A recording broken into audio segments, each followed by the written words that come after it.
За өдрийн төргийн бизнес ан подкастын сонсогчдод, заавс үзэгчдод бизнесмен эрхээ редактор Таваадарж байна. За өнөөдөр нэлийн үнцэнтэй зочныг бий ураад байна. За MMCG одоо консалтингийн группийн захирал Бом Эрдэнэсмен өдрийн төргийн.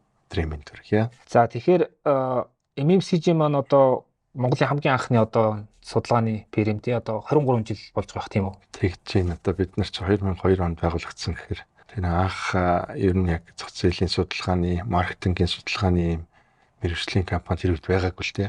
Тэгээ ер нь бид нар би өөрөө бас жоохон судалгаа шинжилгээ хийх сонирхолтой. Манай аавч бас Монголын нутаг судлаач эрдэмтэн хүн байдаг. Тэгээд ер нь энэ сонирхлынхаа чиглэлээр одоо хоёр найзтайгаа нийлээд ийм судалгааны фирм байгуулъя гэдэг. Тэгээ ер нь тэр цагаас хойш ер нь бол нэг 23 жил яг олон улсын түвшинд яг зах зээлийг яаж судалж ойлгодгийг, бизнесийн шийдвэр гаргалтанд стратеги тодорхойлоход судалгаа ямар үүрэгтэй оролцдгийг. За энийг яг тэр дэлхийн түвшинд нь хүргэж одоо хүргэх гэсэн тийм вижнтэй л ажилласан.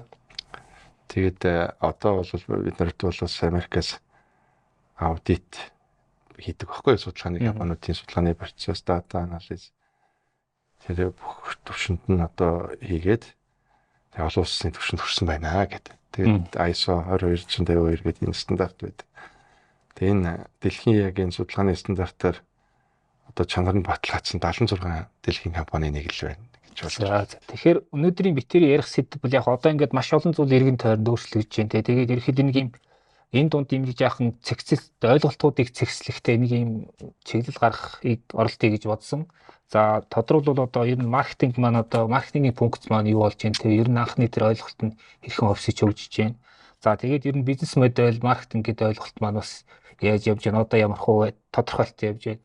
За тэгээд хэрэглэгч төвтэй энэ бизнесийн шийдвэр гаргалтуудын маань хэрэгж байна гэдэг. Ингээд нэг юм одоо энэ том янз бүрийн өөрчлөлтүүд ингээд ийм ойлголтуудыг цэгцлэх орлого гэж одоо хэлж болохоор энэ дугаарыг.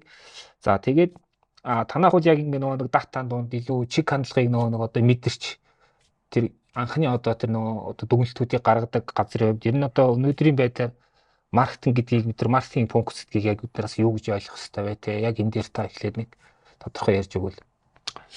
За их тийм чухал асуудлыг хөндөж асууж байна. Ер нь бол маркетингийн үүрэг функцийн талаар жаахан ийм дутуу ойлголттой.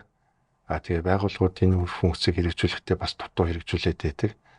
За тэрнээс хамаарат нөгөө бизнесийн амжилт өсөлт бас жаахан ийм ялгаатай байх тал байгаа. Олон улсад өрсөлдөх чадамжмаа ч гэсэн одоо тэр маркетинг гэдэг үүрэг функцээ яг тийм үүрэг функцийн дагуу одоо ашиглаж ойлгохгүй байгаагаас бол бас ингэж болж байгаа ийм тал байна. Тэгэхээр бол маркетинг гэдэг үг чинь өөрөө юм зах зээл гэдэг үгнээс ургаж шít. Тэгэхээр зар сурталчилгаа гэдэг үгнээс ургаагүй гоц. Тий. Тэгэхээр яг зар сурталчилгаа тэр альва бүтээгдэхүүн үнд зүйлээ мэдээлэл хүнд хүргэх бол маркетингийн нэг л ажилбар байдаг.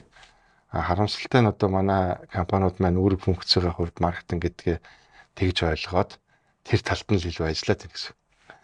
Илүү маркетингийг бид нэр одоо зах зээлийг ойлгох тэр хэрэглэгч байгаа, өрсөлдөгч байгаа.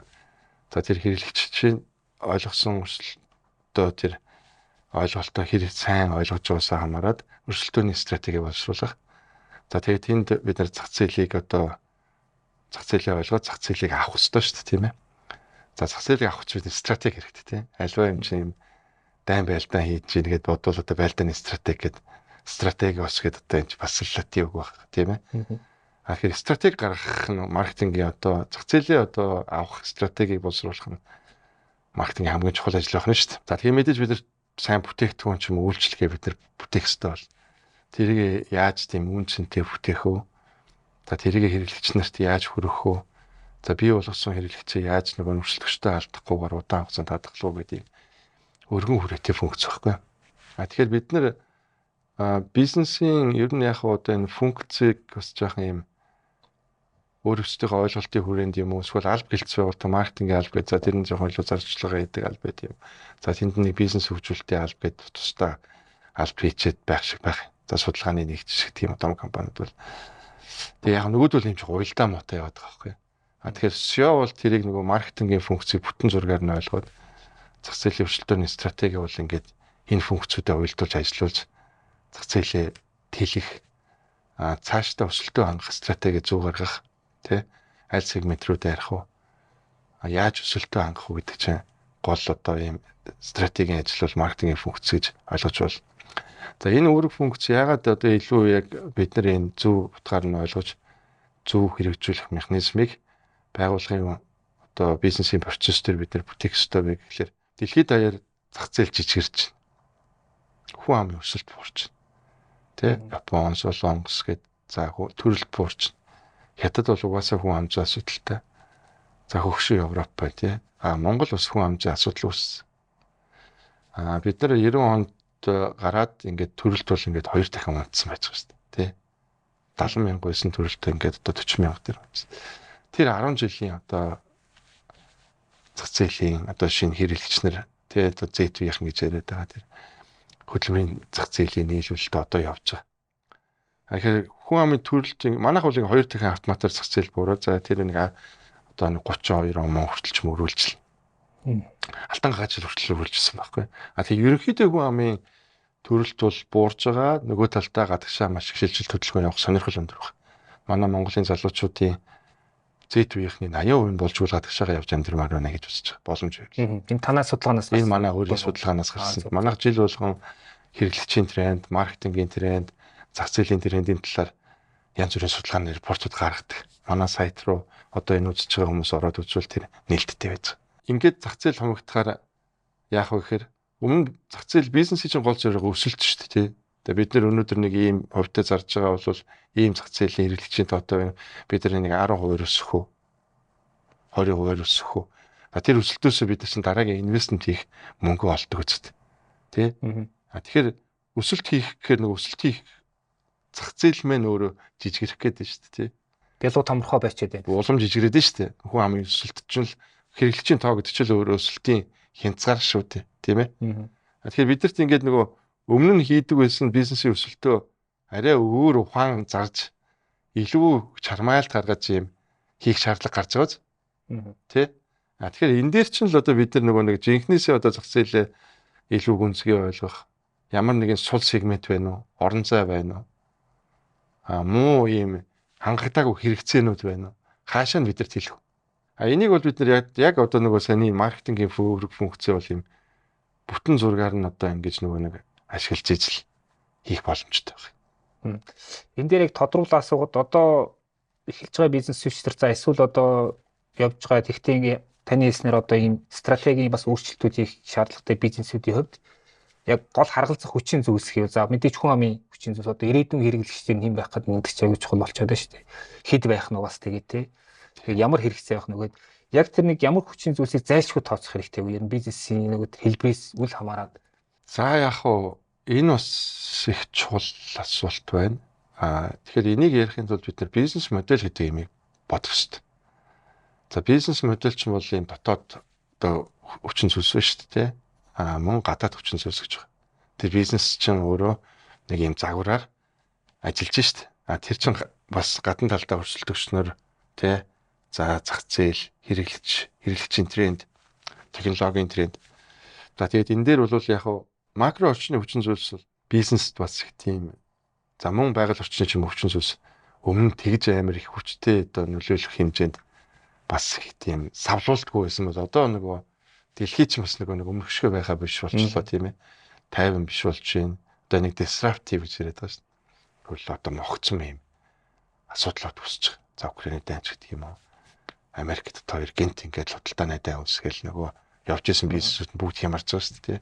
Тэрийг яаж шийдгээ сонирхол одоо манай тэр засгийн газар ингээл одоо асуудлаа шийдэж чадахгүй, улсын хурлыг оролдож чадахгүй сүүлийн одоо бүх бизнесийн хүлээлтийн байд. За тэгээд бүх бизнесүүд хөрөнгө оруулах уу яах вэ гэдэл. За манай монголчууд одоо бизнесүүд нь төрөөс их амралтай байдаг. Хөрөнгө оруулалтын шийдвэрүүд нас тэрийг их дааж гар. Тэрийг бол одоо нууц биш шүү дээ. Банкны зээл хүртэл тэргээл хүлээгээс авч байгаа. Зээл өгөх үү яах. Хинт нөхөө.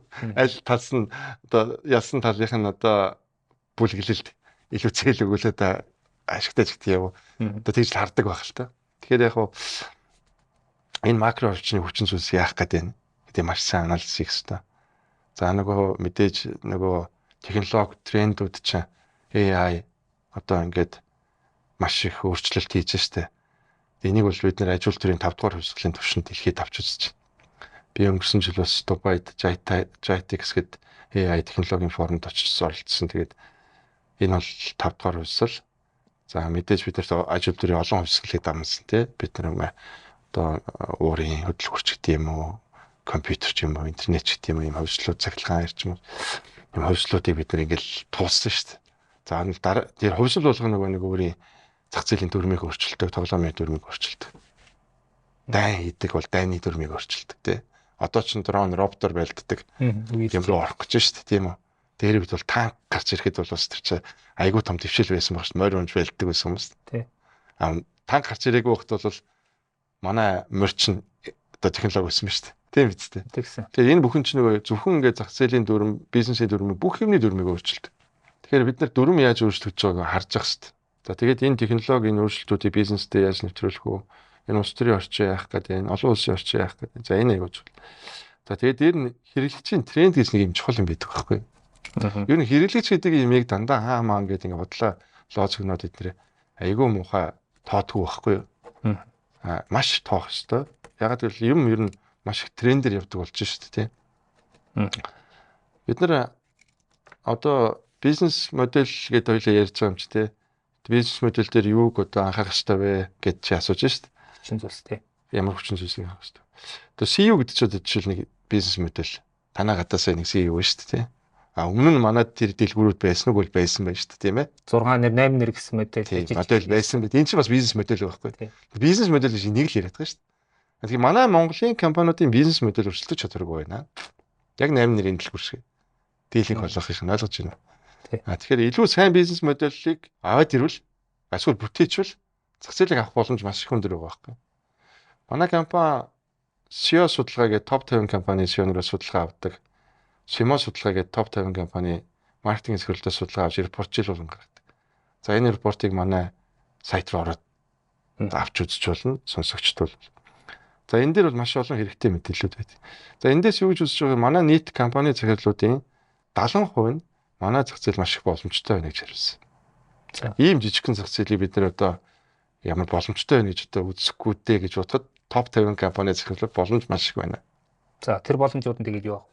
Тэр боломжууд нь миний саяны хэлсэн одоогийн зах зээлүүд өрсөлдөх чадваргүй байна л гэсэн бизнес модель. Тэр 8 нэрийн дэлгүүр шиг л байхгүй. Өмнө бид нар ритейл жижиглэнгийн худалдаа дэлгүүр одоо ингээд супермаркет дээр дүүрцээ нэмж тоглогч орж ирэх боломж байхгүй гэсэн. Солонгосын тэр convenience store-ын chain ороод ирэхэд 400 дэлгүүр нэгчлээ тий. Тэгсэн. Сая 400 дахь нэг гэж байна. Тэр нь Апу компанийн дээр нэмж орж ирээд GS25 гэдэг бас нэг бизнес модель солонгос модельээр орж өрсөлдүүлээд бас нэг 300 дэлгүүр нэгчлээ шүү дээ. Орон зай байсан байна уу? Байсан. Тий.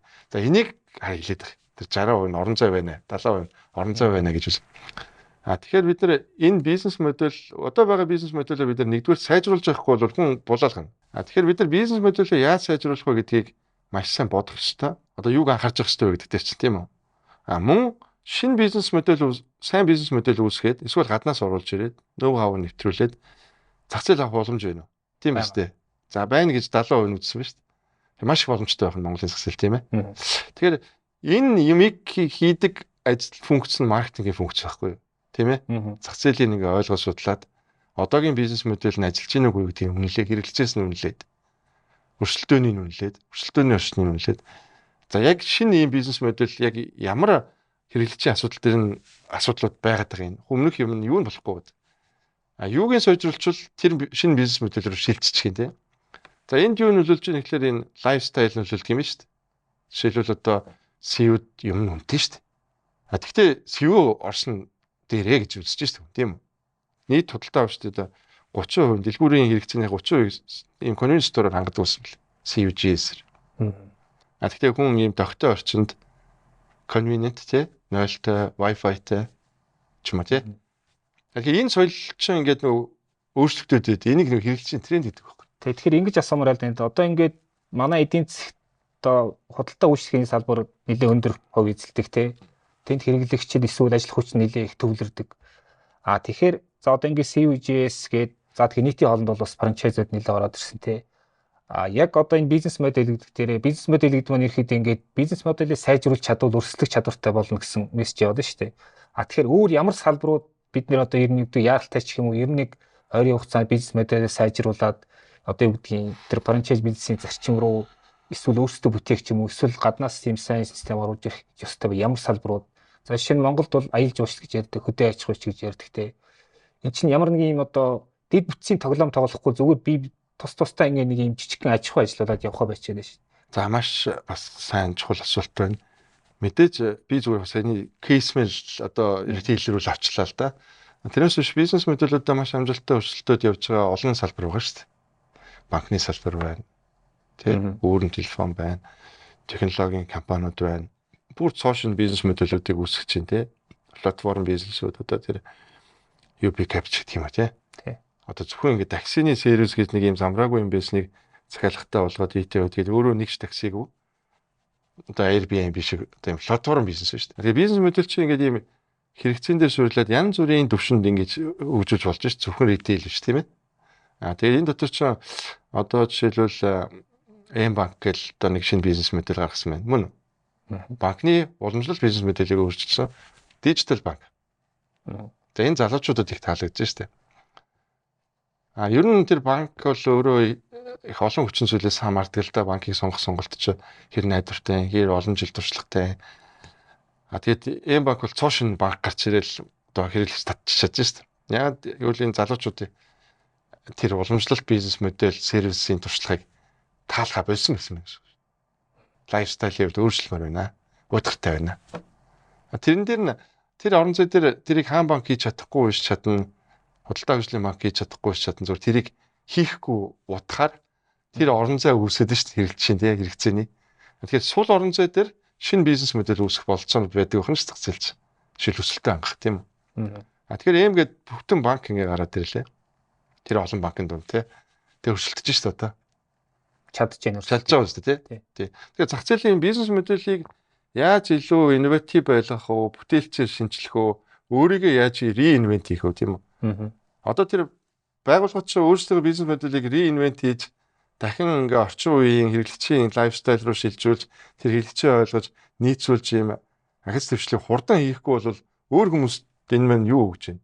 Боломж олоод байгаа шүү дээ. Орон зайг нь тэр чи одоо өөрийнхөө ямиг арчилж авахгүй гэвэл би авчаа л гэж. Мөн үү? Удахгүй олон франчайз илүү олон франчайз. Тий хэрвээ юмаа чи хүн өөрийнхөө реинвент хийж болно. Хамгаалаад хийж болно шүү дээ. Мөн үү? Тэгэхээр одоогийн төвшөнд энэ технологи янз бүрийн юмнуудын өөрчлөлт нь илүү хурцчихж байгаа байхгүй нөө бизнес моделийн апдейт нь. Мөн үү? Тий. Тэгэхээр манай нөгөө бизнесүүдийн маань бизнес моделийн апдейт нь тэр хурдтай гүйцэхгүй гэсэн үг шүү дээ. Мөн үү? Тийм ээ? Тэгэхээр энэ бол яг шинэ бизнесүүдэд бол боломж. Яг уламжлалт бизнесүүд бол зах зээлийн хамгаалахын тулд бол энэ бизнес моделийн инновашн гэдэг юмыг хийх ёстой. За манайх шиг зах зээлийн судалгааны компани гол үүрэг бол инновашн модель гэдэг хэвгүй. Манай компанид өөрсдөө боловсруулсан инновашн модель хэрэглэгчийг яаж ойлгох вэ? Асуудал нь хаана байна? Ямар шийдэл бүхий амьдралын хэм маяг соёлыг бид нар зарвал нөгөө гомын чинь сайн зарагдах. Гомгоо зарангаа бас өөр гомгоо илүү үнэтэй яаж зарж болох юм. Энийг хийдэг дэлхийн аргууд байдаг байхгүй юу? Value proposition гэж байна. Innovation модельүүд, янз бүрийн модельүүд. Маш олон загварууд. Энийг бид нар судлаад олон улсын зөвлөх авчираад шинэ бизнес хөгжүүлэлтийн хэрэглэгч төвтэй ийм бизнесийг реинвент хийдэг загвар. Санал болгож байна. Энд дээр шууд залгаад асуухад одоо яг нэг юм этгээд их юм асуулт асууя. За наран туул гэдэг чинь бол одоо нэг хэсэг явж ирсэн бизнес загвар байгаа даа шүү дээ. Наран туулын одоо 8 гэдэг чинь. Наран туулын 8 гэхдээ одоо бол ингээ нөгөө нэг e-commerce янз бүрийн нөлөөгөөр ер нь багасаад байгаа юм шиг үлээ. Би зүгээр тэгж хөндлөнгөөс ажиглаж байгаа. Одоо дүнжин гаравч гэх юм уу те ингээд худалдаа авахч урсгал нөгөө тийшээ зарим нь явчихад нь шүү дээ. Энэ моделийг яаж реинвент хийх вэ? Жишээ. Тий яг одоо наран туулыг реинвент хийх оролдлууд их явж байгаа шүү дээ. Их л явсан шүү дээ. Дүнжин гаравч одоо реинвент хийчихэд байгаа байхгүй юу? Хөрхи гадаа байсан юмыг сав руу оруулах гэж үзсэн шүү дээ. Тэгээд яг тэр бол бас нөгөө одоо бол ашигтай болчихлоо. Ашигтай болчихлоо нэлээд хугацаа орсон тий. Тэрийг та нар мэддэг болов. Тэгээ яг чиний хэлж байгаа шиг нөгөө одоо онлайн руу шилжиж байгаа бас тийм таамаглал надад бас байгаа. Тэгээ энэ жилийн нөгөө манай нэг амьдралын хэм маягийн судалгаа гэдэг. За. Тэг жил болгон бид нар хэрэглэж амьдралын хэм маягийн судалгаа, нэг талдаа медиа хэрэглээний судалгаа гэсэн юм хоёр том тайлан гардаг. Том компаниуд аваад тэг хэрэглэгчийн өөрчлөлтөөр суулаа стратеги жаахан сайжруулаад явдаг. За шаардлагатай асуудлууд нь өөрсдөө наривчсан судалгаа хийдэг. Тэгэхээр яг хуу ер нь бол одоо нарантуул өөрөөр инвент яаж хийх вэ? Яах вэ их вэ гэдэг дээр бол бид нэр орчин үеийн зах гэдэг юмыг ямар хуу төвшөнд байлгамаар байгаа юм бэ? Тэ? Одоо цэвэрхэн төвшин байх юм уу? Одоо хэлбэр байх юм уу? Эсвэл онлайн байх юм. Тэр судалгааг бид нэр хийнэ гэсэн үг байхгүй юу? Зөв. Тэ? Тэгэхээр хүмүүс хүсэж байгаа юм нь аль нь илүү өндөр? Тэр онлайн илүү байна уу? Тэ? Эсвэл бол яг арай догтой шинэ хувилбар байх юм уу? Тэгээд нөгөө үн өндөр байх гэдэг асуудал маань яах юм? Тэгэхээр нөгөө нарантуулч бас нөгөө хямдхан байх шүү дээ. Тий. Тэгэхээр нөгөө илүү баг нөгөө онлайн зах тал руугаа баг амар ухаа. Одоо нөгөө хүргэлт айгүй амар болсон. Тэгээд нөгөө яг тэр орон зайг бол илүү хувирах болоо та. Тэг энийг бол судалж үзэх хэрэгтэй. Тий. 8-ачд ямар ч гэсэн айгүй итгэвтэй ер нь ихэнх нь лайв хийгээд ингээд борлуулалтаа нэмдэг тийм аргатай болцсон юм билээ. Зөв. Тий. Тэгтээ ингээд нэгдсэн тийм одоо юу гэдгийг юу байхгүй бол тусаал яваад гэх шиг. Зүгээр энэ дээр би зүгээр өөрийнхөө нөгөө нэг жишээг нэмэхэд одоо монголчин машин ихтэй тий.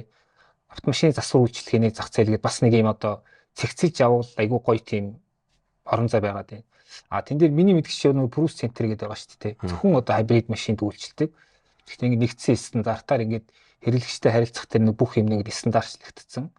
Тэгээд капитаны салбарууд нэг явцдаг. Тэр миний харж байгаагаар одоо юу гэдгийг одоо энэ бизнес моделийн яг өөрсдөө бий болгож болох бизнес модель бас нэг амжилттай жишээ байх гэдэг. Тэрнтэй адилхан одоо юу гэдгийг зөвхөн одоо нэг машинаар төрөлцсөн өөр бас тийм сүлжээ бас үүсгэж болох юм уу? За нийтийн хоолойн салбарт зөвхөн хууш хүрээдэг сүлжээ бас үүсгэж болох гэдэг шүү дээ. Би яг мэдээж олон санаа байж болно. Бизнесийн санаа бол маш их байдаг. Тэгэхээр санаа болгон амьдрдаггүй. Нийт санааны 90% нь одоо амжилтгүй болчихдээ. Тэр нь яг амжилтгүй болоод байгаа вэ гэхээр нөгөө нэг саяны нөгөө инновашн хийх моделийн дагуу явахгүй байгаа. Манай тэр топ 50 компани SEO судалгаанаас харахаар нийт топ 50 компани гэж Монголын хамгийн гайгүй компани л гэсэн шүү дээ. Бизнес модель нь хамгийн сайн одоо явж байгаа ч менежмент сайт 50% нь бол ер нь зах зээлээ гүнзгий ойлгохгүйгээр бүтээгдэхүүний хөгжүүлэлтийг, бизнес хөгжүүлэлтийг хийдгээ. Гаргаад ирсэн бизнесийн хөгжүүлэлтийн концепт санаагаа 64% нь огт хэрэглэгчдэр ингэж ийм санаатай ийм бизнес байвал та энийг хэрэглэхээ болоод энийг хэрэглэдэг болох уу? Ийм нарантуулыг ийм хийчихвэл та ийшээ шилжих үү? Судалгаа хийхгүйгээр хийдгээ. Бараг 80% нь нөгөө бизнесээ хийгээд зах зээлд нэвтрүүлснийга дараа хэр төвшний мэдрэмж өгч байна гэдгийг эргүүлж хэмждэг бай гэж. За энэ бол нөгөө бизнес модель хөгжүүлэлтийн үндсэн үе шатууд байхгүй юу? Зах зээлээ ойлгох, концептыг үнэлэх, за тэгээд зах зээлд нэвтрүүлэх шатаа одоо их судалгаа үнэлгээтэй явуулах тийм. Тэгэхээр ингээд 60 орчим хувийн нь бол огт гүйцэтгэл муутай. За илүү gut feeling гэж яриад байгаа юм зүн мэдрэмж юм уу туршлагаараа шийдвэрүүдийг гаргаад явчих гэсэн. Яг үнэхээр мэддэг салбар дээр зүн мэдрэмж бас хэрэгтэй. Сайн мэдхгүй хэрэглэгч яаж өөрчлөж байгаа. Ялангуяа Z интервьюийн залуучууд биднээс их өөр байна. Тэд нар бол технологийн хувьд натив тий. Тэд нар бол интернетийн орчинд төрсөн тий. Бидээс өөр байгаа байхгүй ч. Тэгэхээр тэр digital native гэж нэрлэж байгаа тэр хүмүүс мэдээж одоо хүсэж байгаа юм нарантуулыг арай өөрөөр хүснэ үстэй. Тий. Арай өөр нарантуул. Тий, арай өөр нарантуул хүснэ үстэй тий. Юу гэл тэнд тэгэл одоо заван орчин тэгэл байж хүмүүсгүй тий. Илүү онлайн хүсэх юм уу? Эсвэл хайбрид байх юм уу тийм үү? Одоо тэр хайбрид машин гэдэг шиг процессор ч өөрөө хайбрид болж шít. Онлайнаар цагаа захиалцдаг байна уу? Тийм боломж байдаг юм уу? Энийг магадгүй залуучууд хүсэж болж шít. Иймэрхүү маягаар бизнес модельоо сайжруулж болно. Зигзаг бол бас их айгу сайн бизнес модель хөгжүүлсэн шүү дээ. Тэгээ Казахстан интервью хэрэгээ гаргаад ингээд чейнэ өргөжүүлээ явж байгаа. Одоо таны ярьж байгаа салбарт бол бас Монгол сайн кейс байна тийм ээ. Та нөгөө хэрэглэгчээ сайн судалдаг үгүй. Ер нь нөгөө хэрэглэгч төвтэй бизнесийн нэг шийдвэр гаргах гэдэг нэг юм том агуулга байгаад байгаа шүү дээ. За сүүлийн үед бол зарим судлаач хэрэглэгч гэдэг бол ерөөхдөө ингээд угаасаа байнгын хамтрагч болцсон. Эхлээд хэрэглэгчийг судлахаас гадна бүтээгдэхүүн хөгжүүлэлт гэсэн байнгын нөгөө нэг хэрэглэгчтэй коммуникашн яаж авч байгаас аягүй шалтгаалдаг. Стратеги шийдвэрч гэсэн ерөөхдөө ингээд хэрэглэгч суурьтай гарах хэрэгтэй гэдэг.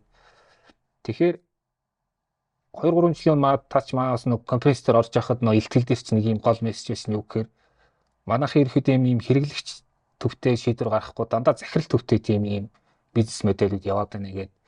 Тэгэхээр ер нь яг Монголын компаниудын ер нь хэрэглэгчтэй харилцах, коммуникацээр харилцаа, эрх холбоог ер нь яаж зохион байгуулах хэрэгтэй вэ? Анханасаа юу ойлгох хэрэгтэй яг энэ дээр? Таны ярьж байгаа чинь нөгөө co-creative загвар гэж ярьдаг байхгүй. Хэрэглэгчтэйгээ хамтран бүтээх. Хэрэглэгчээ эхлээд ойлгодог. Маш гүнзгий ойлгодог. Хэрэг гүнзгий ойлгож чадна тэдний чинээ сайн шийдэл боловсрол тийм үү? Тэгээд тэрний дараа за ийм асуудлууд байна. Өрсөлдөгч маань нэг иймэрхүү төвшөнд нийлүүлж бидний ингэж нийлүүлж байна. Бидний нийлүүлж чадахгүй байгаа юм байна. Өрсөлдөгчийг өгч чадахгүй байгаа үнс нь энэ байна. Дунд нь үүсэж байгаа ихээр нөгөө тэр 20 юм дотроос 2 юм гараад ирдэг байхгүй. Тийм ээ. Тэр хоёр асуудал руу чиглэсэн 20 санаа гаргахвал сайн байц тий.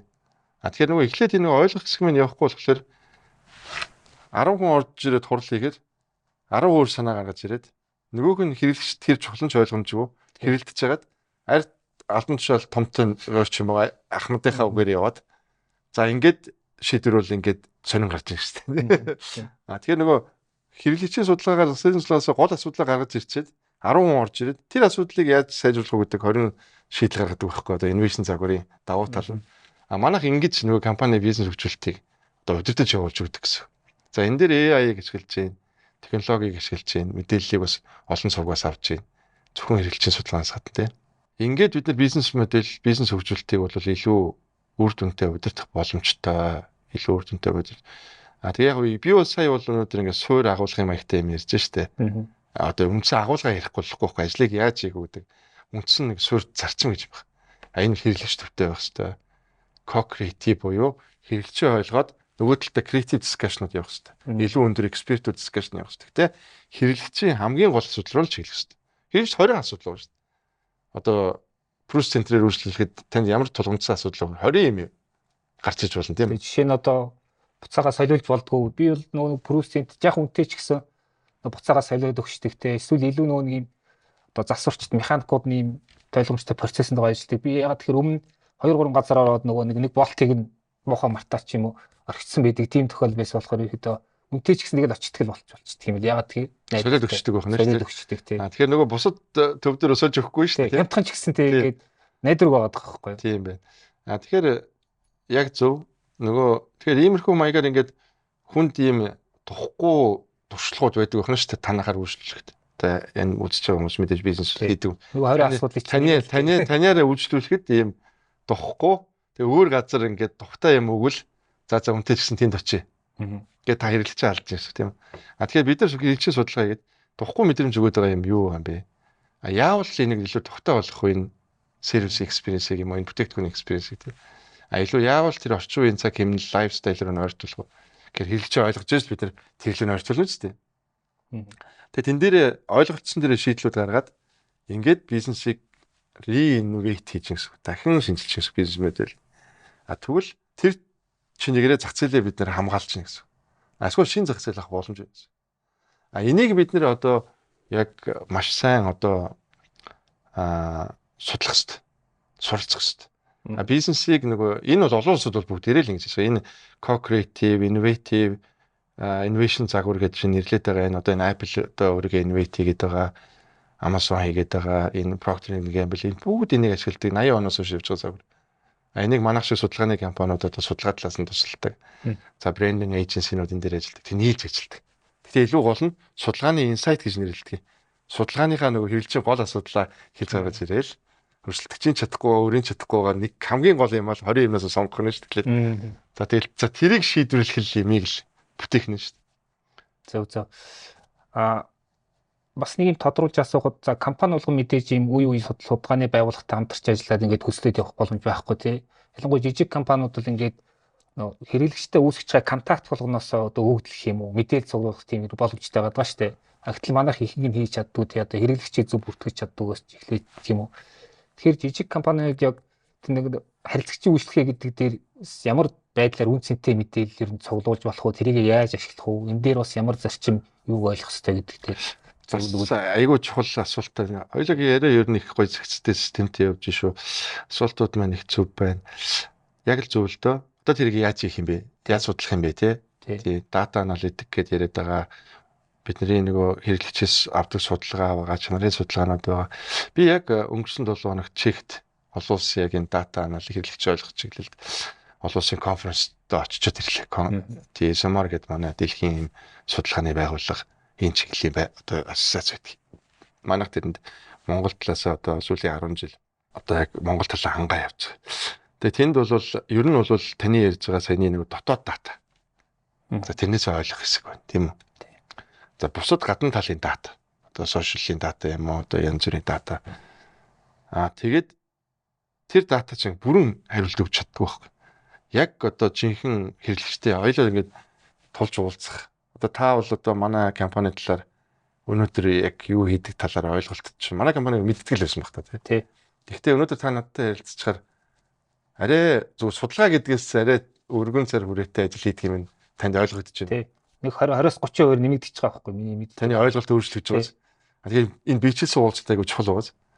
Ер нь та бол манай талаар дата ойлголтууд бол хурал хуу дээр ч юм уу янз бүрийн сонссол байгаа шүү дээ. Тэгэхээр тэр чинь нөгөө дата ч юм байхгүй. Ерөнхий дата. Ингээд нүүртлээд уулзалт хийх хэрэглэгчийн судалгаачаа одоо тэрийг 20-30 бай заримдаа 50-60% өсгөж өгдөг. Инхээр би энэ датагаач дотоод датагаач ашиглан хэрэглэгчийн судалгаач хийн аль датагаа нэгтгэж анализ хийн. Тэгээд цогцсон юм дүгнэлт гаргаж ирж байгаа. Тэгэхээр энэ дээр бол ийм social listening ч юм уу зах зээлийг хяндаг AI төлөвлөд гарч ийн. За тэрийг бид нэвтрүүлгээр ажиллаж байна. Тэр нь манай уламжлалт судалгаа хэрэглэгчээс одоо яг тэр зүрх сэтгэлд нь орж зовиорыг асуудаг тий. Хүн чинь зовиороо тэгж болох хилдэггүй байхгүй. Та бол ингээ сая тэр юуг ингээд одоо буцаадгүй маа бусад одоо машин сурууд би тэр одоо сурна одоо ингээ буцаадаг учраас арай жоохон үнэтэйс ингээд ер нь надад илүү таатай санаж. Энэ бол таны зовиор ирж шít тий. Мөн сайн туршлагаа ярьж шít. Эний чи хүн болгоо ингээ ярьдаггүй байхгүй. Зүгээр л орхичдаг тэр компани. Тэгээ илүү сайн л өмнө явчихдаг. Орхихоос өмнө бид нар тэр зовиоруудыг л ойлгож юм уу цаг алдалгүй сайжруулах нь чухал байгаа шүү дээ. Тийм бизнес хийж байгаа хүмүүс сонсож байгаа. Тэхийн тулд бид нар нөгөө тасралтгүй хэмжилт хийх хэрэгтэй байхгүй. Жил болгон хэрэглэгчийн судалгаагаа хийгээл ч юм уу зарим нь удирдал болгон хийж байгаа.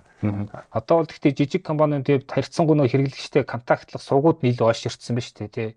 Хэрэглэгч өөрсдөө аягүй итгэвтэй ингээ нөгөө нэг альва сэдвийн талаар комментлдэг болсон байна. Тэгэхээр бол илүү нөгөө юм мэдрэх цэгүүд нь ойртсон байна л гэж харагдаад. Тэр датан дээр ажиллах хэрэгтэй. Тэр нь нэмэлт гүнзгийрүүлсэн судалгаа одоо мэргэжлийн компанитай юм өөрсдөө хийвэл сайн. Ер нь юм олон тал дээр ийм одоо судалгаа хийгээд тэ анализ хийгээд шийдвэр гаргах тусмал стратеги амьдралд ойрхон амжилттай болох болцоод байна шүү дээ. Манай одоо эзэн Чингис хаан ч бас одоо дайн байлтаа хийхээс өмнө их олон тагнуул явуулдаг байсан байгаа шүү дээ тий. Хаана янз бүрийн төвшин. Тий, янз бүрийн төвшин. Тэгээд тэр нөгөө хотын орон зай нөхсөв нь хаанаа гол ундны өгснээ их сурвалж нь юу юм? Юуг ин хордуулах юм? Хин тэгээд таардаг. Дотроо ямар бүлэглэлүүд байдгийг бүгдийг судалцаад байлдааны хэлдэг байсан ба шүү дээ. Тэгэхээр тэрийг бол тэр Сүбэдэ гэдэг баатрийг юм уу эзэн Чингис хааны тэр байлдааны үйл ажиллагааг ч одоо тийм нэг их бяртай ч юм уу хурдан морьтой байсан болохоор одоо дийлцэл гэж одоо бид нар ярих гээд байна л да. Тэр бол буруу шүү дээ. Маш их судалгаа хийдэг, олон жил судалж хагаад нэг л хөдөлдөг. Гарцаагүй хөдөлдөг. Тэгтээ олон төрлийн арга ашигладаг. Зарим нь бол одоо ингээд тэр ус сундын яадаг юм уу эсвэл дотроос нь одоо сенсац PR хийдэг байсан билээ шүү дээ. За энд юм буугаад өгчүүл гайгүй гэдэг гэсэн буугаад өгчүүл тач гэдэг юм. Маш олон аргаар. Энд чинь нөгөө тухайн тэр байлдааны хийх стратеги зөв тодорхойлоод тэн дээр зөв акшн хийдэг чадвар тэр Сүбэдэ гэдэг жанжинд байжээ. Энэ стратеги гаргаж штэ. Тэгвэл зах зээл ч гэсэн датагаа маш сайн зөвлүүлээд одоо бидний Монгол одоо уламжлалаасаа бид нар тийм чадвартай юм биш үү? Тэгээ одоо л зөвхөн тэрийгээс бүрэн хийхгүй бусад орны хүмүүс илүү тэрийг хийдэг болсон учраас манайхаас зах зээл нь илүү болчиход байгаа юм. За тэгэхээр бас нэг зүйлийг бас асуухгүй болохгүй байх та. Одоо ингээд AI ерөөсөл хүчээр ороод ирлээ тий. Хөссөн хөсээгүү. Тэгээ сая ингээд Америкийн хөдөлмөрийн зах зээлийн статистикс харсан чинь ингээд S&P гэдэг нөгөө нэг индекс нь өсөд байгаа байхгүй юу? Одоо галзууртлаа өсөж जैन тий. Эдийнх найдаж болсон. Гэтэл нөгөө нэг ажлын байрны зар буюу нөгөө нэг тэр эргэлтэнд буураад байгаа нэг ч аахгүй юу? Өмнө тийм одоо юу гэдгийг үзэгдэл ерөөс гарч байгаагүй юм байна. Тэгэхээр энэ маань нөгөө нэг AI ер нь хүн ажилуулах хэрэгцээ багасч байна гэсэн тийм эсэж яваад байна тий. Тэгэхээр AI бол нөгөө нэг юм бүтээмжийг нэмэх өртөг зардлыг багасгах юм айгүй том шийдэл болоод ороод ирж байна. За энэ бол одоо юу гэдгийг манад бас ийм чиг хандлага удахгүй ажиглаж магадгүй би зүгээр тийм сэжиглээд байгаа юм.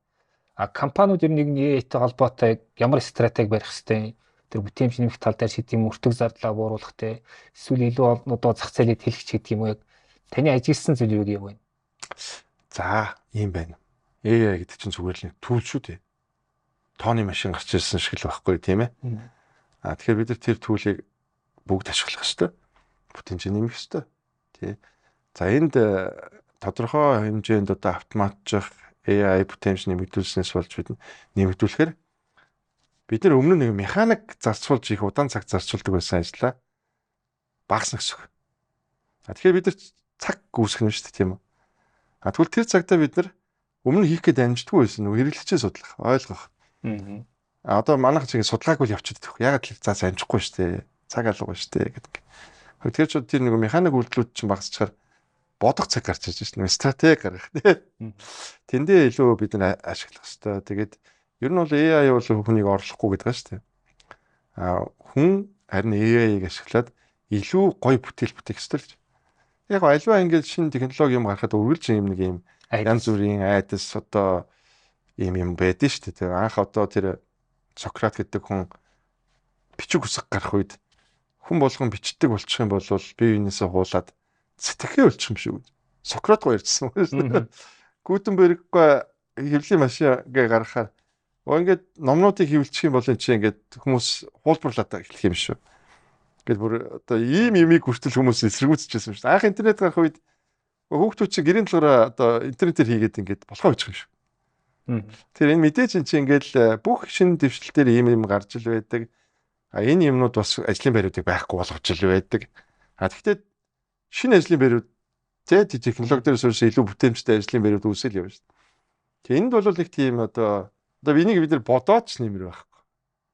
Хөгжил дэвшил гэдэг чинь тэгээд л одоо байхгүй болгоод яваад цаашаа тэгэл хувьсаал явна шүү дээ.